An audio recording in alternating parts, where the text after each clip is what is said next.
మాజీ ఎమ్మెల్యే నంద్యాల వరదరాజులరెడ్డి వరుసగా 5 సార్లు గెలిచి పొద్దుటూరు ప్రజలకు కనీసం గుక్క నీరు కూడా అందించలేకపోయాడని పొద్దుటూరు ఎమ్మెల్యే రాచమల్లు శివప్రసాద్ రెడ్డి ఆరోపించారు. ఈ సందర్భంగా ఆయన మాజీ ఎమ్మెల్యే వరదరాజులరెడ్డిపై తీవ్ర విమర్శలు గుప్పించారు. ఆయన అభివృద్ధి నిరోధకుడని ఆరోపించారు. వచ్చే ఎన్నికల్లో వరదరాజులరెడ్డికి తెలుగుదేశం పార్టీ టికెట్ కేటాయించాలని ప్రజాక్షేత్రంలో తాము తేల్చుకుంటామని రాచమల్లు సవాలు విసిరారు. అభివృద్ధి నిరోధకుడైన మాజీ ఎమ్మెల్యే వరదరాజులరెడ్డి గారు ఈ పట్టణ అభివృద్ధి కోసం సలహాలు ఇవ్వడం హాస్యాస్పదమైన అంశం, సిగ్గుపడాల్సిన అంశం. ప్రజలు నవ్విపోదురుగాక. నీ పేరే అభివృద్ధి నిరోధకుని అని ఈ ఊరి ప్రజలు నిన్ను పిలిచేది. 40 సంవత్సరాలు ఈ నియోజకవర్గానికి రాజకీయాల్లో కొనసాగి సుదీర్ఘమైన కాలం ఈ ఊరి ప్రజలు గుర్తుపెట్టుకునేంత పదవీ కాలాన్ని నీకు ఇచ్చినారు. 25 సంవత్సరాలు. కానీ 25 సంవత్సరాలు ఎమ్మెల్యేగా కొనసాగిన నీవు 25 రోజులైనా నీ గురించి గొప్పగా చెప్పుకుండే అంశాలు ప్రజలకు నువ్వు వీలేకపోయినావు. ఇప్పుడు నీతులు చెప్తున్నావు. 83 సంవత్సరాల వయసులో అంతా అయిపోయిన తర్వాత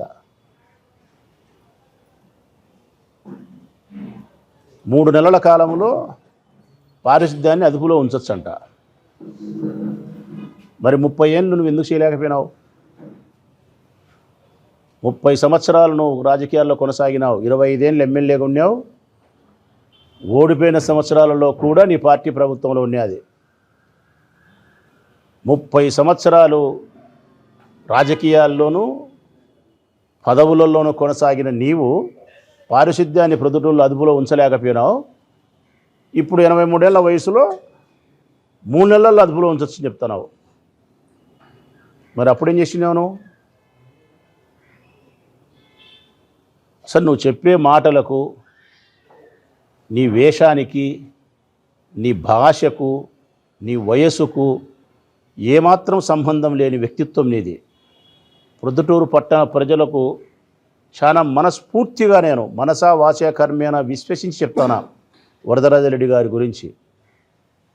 ఆయన భాషకు కానీ, ఆయన వేషానికి కానీ, ఆయన వయసుకు కానీ సంబంధం లేని వ్యక్తిత్వం ఆయనది. ఆయన వయస్సు 83, చాలా పెద్ద వయస్సు. ఆయన వేషం స్వచ్ఛమైన తెలుగువారి వేషం. గోషపంచ, జుబ్బా, గౌరవప్రదంగా అనిపించే వేషం. నీ భాష గ్రామీణ ప్రాంతాలకు సంబంధించిన స్వచ్ఛమైనటువంటి వ్యవసాయదారుడు మాట్లాడే మాటలు. కానీ నీ వ్యక్తిత్వం మేక వన్నిన పులి. వీటికి సంబంధంగా ఏది ఉండదు. నోరు తెరిస్తే నువ్వు మాట్లాడేది వ్యవసాయం గురించి రైతు బిడ్డగా, నోరు తెరిస్తే నువ్వు మాట్లాడేది ప్రజాస్వామ్యం గురించి, నోరు తెరిస్తే నువ్వు మాట్లాడేది సైనికుని గురించి, హిమాలయ పర్వతాలలో కాపలా కాసే సోల్జర్స్ గురించి, గ్రామీణ ప్రాంతాల్లో నాగలి బట్టి దుక్కి దున్ని సేద్యం చేసే రైతన్నను గురించి.